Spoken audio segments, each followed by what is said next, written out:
जादुई पीला घोड़ा। महाराष्ट्र के पास एक गांव में राजेश नाम का एक किसान अपनी पत्नी रानी के साथ रहता था। राजेश खेती करके अपने घर का गुजारा किया करता था, मगर इससे उनका घर अच्छे से नहीं चल पा रहा था। कभी कभी तो उनके पास खाने तक के भी पैसे नहीं होते थे। सुनो जी, आप कोई और काम देख लो, ऐसे तो हमारे घर का गुजारा नहीं हो पाएगा। हाँ रानी, तुम सही बोल रही हो। मैं कल ही अपने दोस्त के पास जाऊंगा और उसे मेरे लिए कोई काम ढूंढने को कहूंगा, जिससे मैं ज्यादा पैसे कमा सकूं। राजेश अगले दिन अपने दोस्त सुमित के पास जाता है।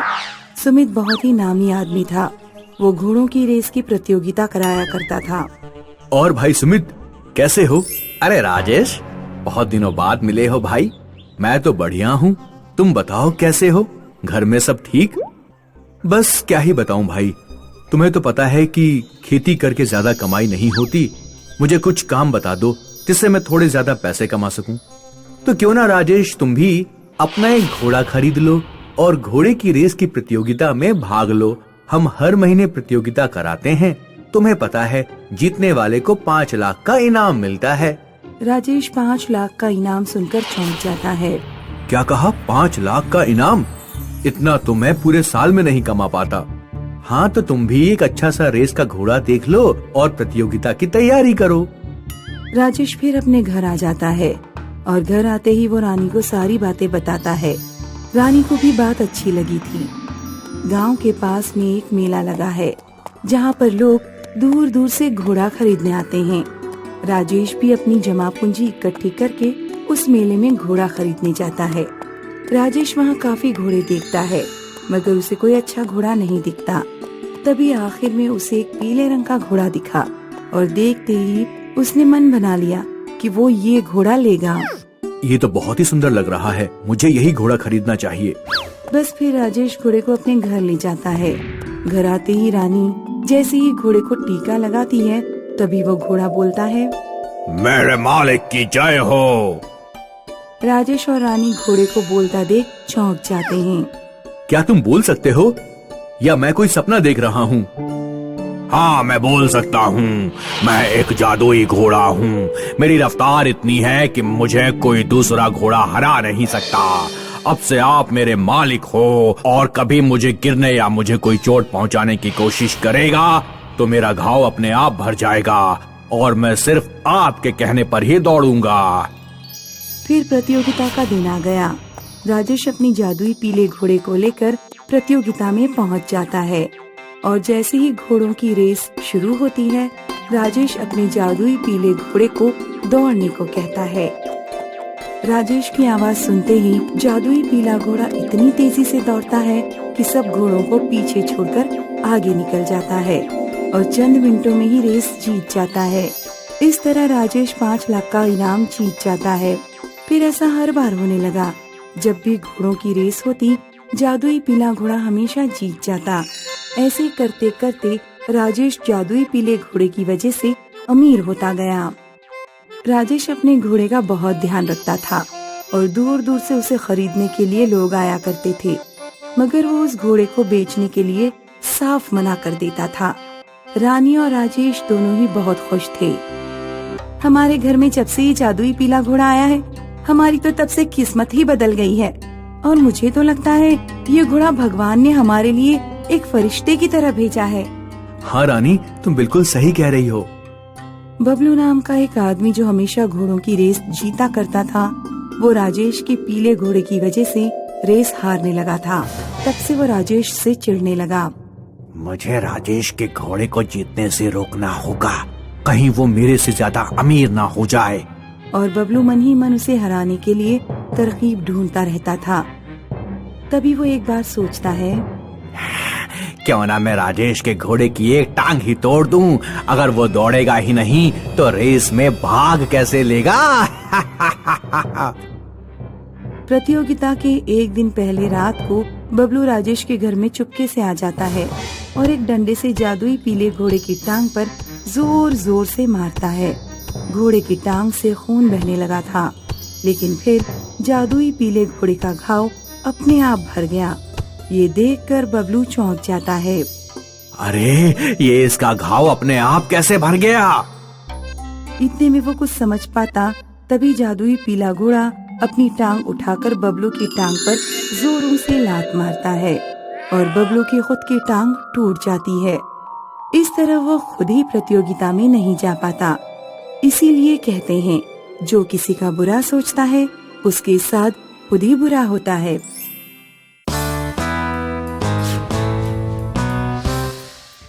दूर देश में भोज सिंह नाम का एक बुद्धिमान राजा रहता था। राजा के पास किसी चीज की कमी नहीं थी, लेकिन उसके जीवन में बस एक ही दुख था, उसका कोई पुत्र नहीं था। राजा की 3 लड़कियां थीं, अघोरी, शक्ति और सरस्वती। तीनों जवान हो चुकी थीं और विवाह के लिए जिद कर रही थीं। पिताजी, मैं 25 वर्ष की हो चुकी हूँ, मेरा विवाह कीजिए और राज्य मेरे पति के नाम कीजिए, क्योंकि मैं सबसे ज्यादा गोरी और सुंदर हूँ। पिताजी, राज्य इससे नहीं मिलना चाहिए, राज्य मेरे पति को मिलना चाहिए, क्योंकि मैं सबसे ताकतवर हूँ और अपने ही जैसे किसी ताकतवर लड़के से शादी करूंगी।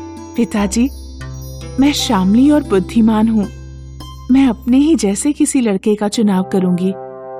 आप चाहें तो राज्य मेरे नाम कर सकते हैं। राजा को समझ नहीं आ रहा था कि आखिर तीनों का विवाह करने के बाद राज्य किसके पति को सौंपा जाए।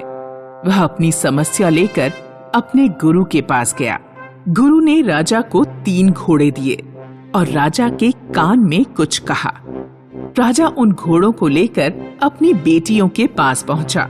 ये 3 जादुई घोड़े हैं, इन्हें लेकर राज्य में या राज्य के बाहर घूमने जाओ और अपने जीवन साथी को चुनो।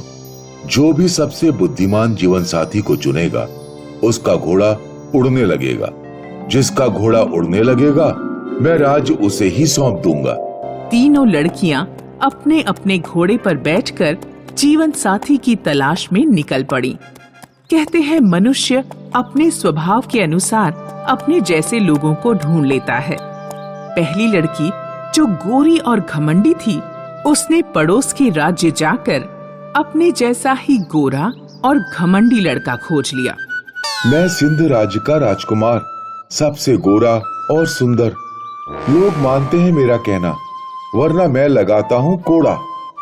हम दोनों ने एक दूसरे को पसंद तो कर लिया है और मैं तुम्हें अपना जीवन साथी बनाना चाहती हूँ, लेकिन एक समस्या है। क्या समस्या है? समस्या ये है कि हम 3 बहनें हैं। मेरे पिताजी ने तीनों को एक एक जादुई घोड़ा देकर कहा था कि जो भी सबसे बुद्धिमान जीवन साथी का चुनाव करेगा उसका घोड़ा उड़ने लगेगा और राज्य उसे ही दिया जाएगा। मैंने तुम्हें चुन तो लिया है, लेकिन ना ही घोड़े के पर निकले हैं और ना ही वो उड़ रहा है। अच्छा, तो ये बात है। तुम चिंता मत करो, मैं कोई ना कोई उपाय निकाल लूंगा।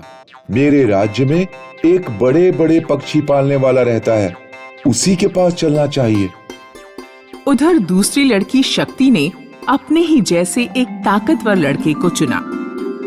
मैं आरपुर राज्य का राजकुमार, दुनिया में सबसे ताकतवर, कोई नहीं कर सकता मेरा मुकाबला, सबकी बना देता हूँ चटनी। शक्ति अपने ताकतवर साथी को पिता द्वारा कही गई सारी बात बताती है। मैंने तुम्हें चुन लिया है, लेकिन मेरा घोड़ा उड़ तो नहीं रहा है। राज्य हासिल करने का मेरे पास एक और रास्ता है। मैं तुम्हारी दोनों बहनों को मार दूंगा। यदि उन्होंने अपने जीवन साथियों को चुन लिया होगा तो उन्हें भी मार दूंगा। तीसरी लड़की सरस्वती ने एक गरीब लेकिन दयालु और बुद्धिमान लड़के को चुना। उसने अपने पिता द्वारा कही गई बात लड़के को बताई। देखो, मुझे राज्य का लालच नहीं है, मैं तुमसे प्रेम कर बैठा, इसलिए मैं तुमसे विवाह करना चाहता हूँ। हम तुम्हारे पिताजी के पास चलते हैं। अगर घोड़े को उड़ना होगा तो रास्ते में हो सकता है उड़ जाए, अगर नहीं उड़ा तो जैसी तुम्हारे पिताजी की मर्जी। तीनों लड़कियां अपने अपने जीवन साथियों के साथ अपने घर की तरफ लौटने लगी। शक्ति का जीवन साथी, जो सबसे ज्यादा ताकतवर था, अघोरी और उसके साथ के लड़के पर हमला करने पहुंचा।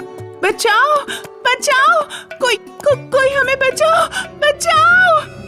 राजा के सैनिक आकर शक्ति और उसके जीवन साथी को पकड़ लेते हैं और उन्हें राजा के सामने पेश करते हैं। शक्ति, तुम राज्य पाने की प्रतियोगिता से बाहर हो। तुमने गलत जीवन साथी का चुनाव किया। अघोरी, अब तुम बताओ। पिताजी, मैंने सबसे बुद्धिमान जीवन साथी को चुन लिया है। मेरा घोड़ा उड़ने लगा है।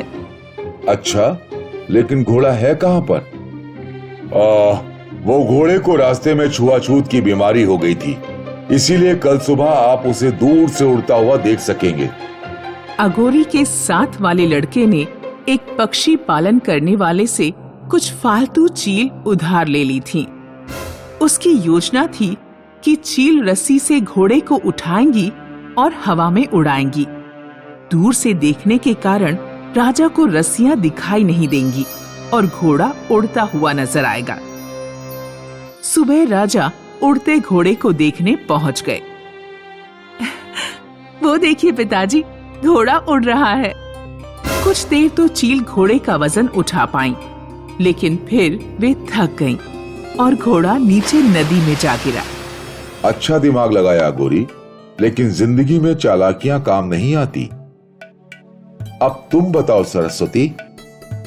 पिताजी, मैंने अपने मन के जीवन साथी का चुनाव कर लिया है। हम दोनों एक दूसरे को प्रेम करते हैं, लेकिन घोड़ा नहीं उड़ पाया। घोड़ा उड़ने की बात तो मैंने ऐसे ही कह दी थी। भला कोई घोड़ा आज तक उड़ पाया है?